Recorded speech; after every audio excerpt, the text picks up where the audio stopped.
ውድ ቻናላችን ቤተሰቦች እንኳን ወደ ቻናላችን በደህና መጣችሁ። አሁንም ሊቨርፑልን በተመለከቱ ዘገባዎች ተመልሼ መጥቻለሁ። እሳት የምንመለከታቸው ከርቲስ ጆንስ አዲስ የውል ማራዘሚያ ሊቀርብለት ነው እየተባለ ይገኛል። እንደዚሁም ሊቨርፑሎች ዳዊት ኡፓሜካኖን እንደ አማራጭ ይዘውታል እየተባለ ይገኛል። እነዚህንና ሌሎችንም በቆይታችን የምንመለከት ይሆናል። እስከ መጨረሻው ደቂቃ ድረስ አብራችሁን ቆይታችሁን እንድትከታተሉትም በአክብሮት እጋብዛለሁ። ሰብስክራይብ፣ ላይክ፣ ሼር እያደረጋችሁም የቻናሉ ቤተሰብ እንድትሆኑም በአክብሮት እጠይቃለሁ።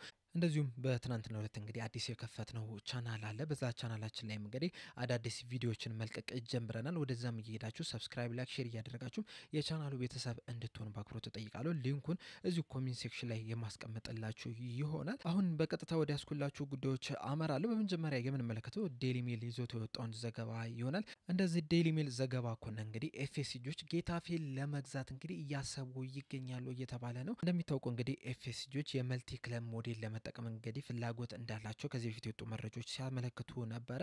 ያንንም በማስመልከት እንግዲህ ጁሊያን ዋርድና ማይክል ኤድዋርድስ ወደ ሊቨርፑል እንዲመለስ ተደርጓል። ዋነኛው አላማቸውም እንግዲህ ሌሎች ክለቦችን በመግዛት የዚህ የኤፍኤስጂ መልቲ ክለብ ሞዴል ውስጥ መቀላቀል ነው የነበረው። በእርግጥ ላለፉት 2 ዓመታት እንግዲህ የተለያዩ ክለቦችን ሲመለከቱ ነበረ። ወደ 22 የሚጠጉ ክለቦችን እንግዲህ በዝርዝራቸው ውስጥ አስገብተው ማጣራቶችን ሲያደርጉ ነበረ።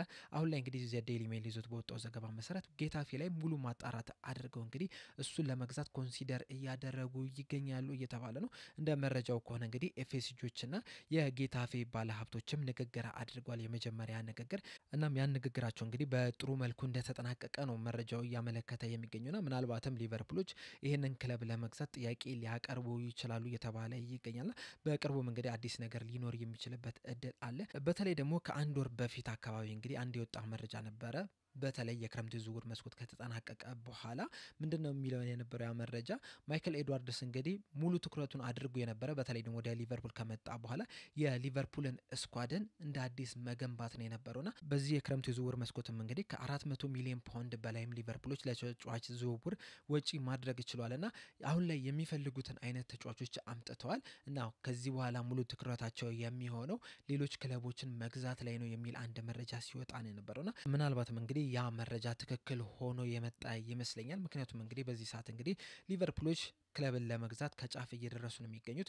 ሙሉ ማጣራት አድርጓል። ከዚህ በኋላ የሚቀረው ለዚህ ክለብ የሚያቀርቡት ሂሳብ ብቻ ነው እየተባለ ይገኛል። ጌታፌም እንግዲህ ለመሸጥም ዝግጁ ናቸው። ባለቤቶቹም እንግዲህ ይህንን ክለብ ለመሸጥም ፍቃደኛ ናቸው የሚሉ መረጃዎች እየወጡ ነው የሚገኙትና ኤፍኤስጂዎች ከዚህ በኋላ ለዚህ ክለብ ጥያቄ ለመግዛት ጥያቄ ያቀርባሉ የሚለው ነገር እንግዲህ አብረን የምንመለከተው ይሆናል። ከዛ በኋላ እንግዲህ ለሊቨርፑል ምን ያህል ይጠቅማል ወይስ ይጎዳል የሚለውን ነገር እንግዲህ በዲቴል የምንመለከት ይሆናል። በቀጣይ የምንመለከተው ዘገባ ደግሞ ቲቢአር ፉትቦል ይዞት የወጣውን ይሆናል። እንደ ቲቢአር ፉትቦል ዘገባ ከሆነ እንግዲህ ከርቲስ ጆንስ በቅርቡ የኮንትራት ማራዘሚያ ውል ይቀርብለታል እየተባለ ይገኛል። እንደሚታወቀው እንግዲህ ከርቲስ ጆንስ በሊቨርፑል ቤት የሚያቆየው የ2 ዓመት ኮንትራት አለው እና 2027 ላይ ነው ኮንትራቱ የሚጠናቀቀው እና ሊቨርፑሎች እንግዲህ ተጫዋቹ ላይ ሙሉ እምነት ካላቸው ከወዲሁ 2 ዓመት ሲቀረው ነው እንግዲህ ብዙ ጊዜ የኮንትራት ማራዘሚያ የሚያቀርቡት። ይህ ተጫዋች ደግሞ በዚህ ሰዓት ላይ በሊቨርፑል ቤት ካሉ ተጫዋቾች መካከል እንግዲህ ጥሩ ሁኔታ ላይ የሚገኝ ተጫዋች ነው። እንደዚሁም ደግሞ ሆም ግሮን ኮታምንም የሚያሟላ አይነት ተጫዋች ስለሆነ ሊቨርፑሎች ይለቁታል ተብሎ አይጠበቅም። ስለዚህም በቅርቡ ኮንትራት ማራዘሚያ ያቀርቡለታል እያለን ይገኛል ቲቢአር ፉትቦል በዘገባው። ይህ ተጫዋች እንግዲህ በተለይ ደግሞ አሰልጣኝ አርነ ስሎት ከመጡ በኋላ ጥሩ እንቅስቃሴን እያደረገ ነው የሚገኘው። መሀል ላይ እንግዲህ ተጫዋቾች በሚጎዱበት ሰዓት እንደዚሁም ደግሞ ተጫዋቾች እረፍት ቢያስፈልጋቸው ሰዓት እንግዲህ እየገባ የተለያዩ ቦታዎችን ከቨር ሲያደርግ መመልከት ይችላል። በተለይ ያለፈው ሲዝን እንግዲህ ሊቨርፑል ከቼልሲ ጋር ባደረገው ጨዋታ እንግዲህ የጨዋታው ኮከብ ተብሎ መመረጥ የቻለ ተጫዋች ነው የነበረውና ድንቅ የሚባለን ጊዜን ማሳለፍ ችሏል። እስከሚጎዳበት ሰዓት እንግዲህ የሊቨርፑል ምርጡ ተጫዋች የነበረው ከርቲስ ጆንስ ነው የነበረው። ከተጎዳ በኋላ እንግዲህ ትንሽ ወደዛ ብቃቱ ለመመለስ ሲቸገረ ተመልክተናል። ከዛ በኋላም ሌሎች ተጫዋቾች እንግዲህ ምርጥ ብቃታቸውን በማሳየታቸው ምክንያት ብዙ የመጮቻ እድል ሳያገኝ ቀርቷል። አሁንም እንግዲህ እምቅ ችሎታ ያለው ተጫዋች መሆኑ እንግዲህ ሁላችንም የምናውቀው ነገር ነው። እንደዚሁም ብዙ ቦታዎችንም ከቨር ማድረግ የሚችል ተጫዋች ነው።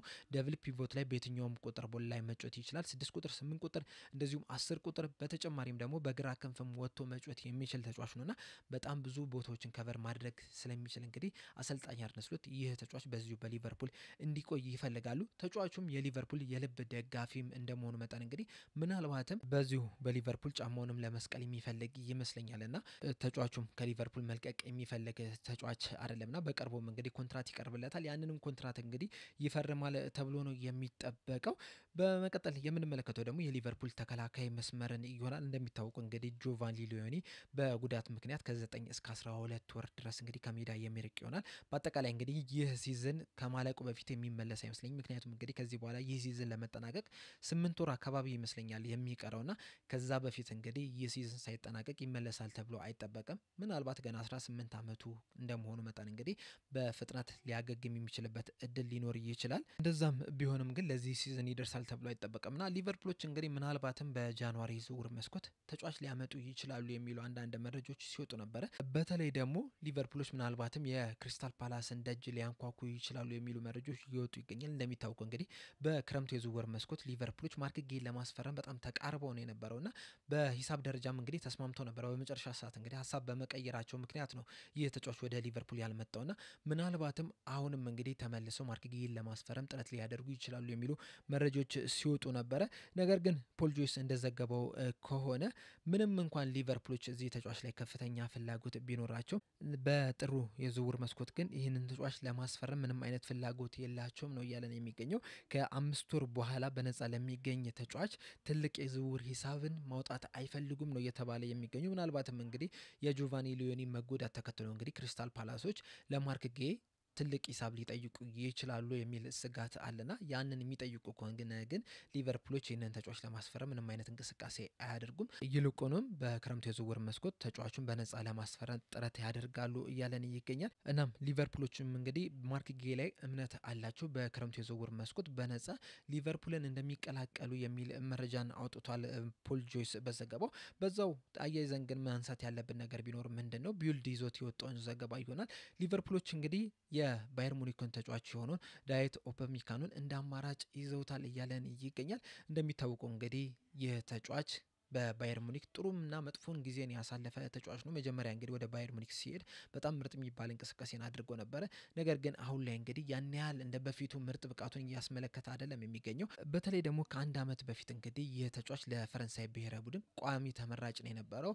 ከኢብራሂሞ ኮናቴ አስቀድሞ የሚመረጥ የነበረው ይህ ተጫዋች ነው የነበረው። አሁን ላይ ግን ከሱ ቀድሞ እየተመረጠ የሚገኘው ኢብራሂሞ ኮናቴ ነውና ትንሽ ቀዝቀዝ ያለ ይመስላል። ነገር ግን አሁንም ድረስ እንግዲህ ትልቅ ተጫዋች እንደሆነ ነው የሚቆጠረው። እንደሚታወቀው እንግዲህ ይህ ተጫዋች ከኢብራሂሞ ኮናቴ ጋር አብሮ መጫወት የቻለ ተጫዋች ነው።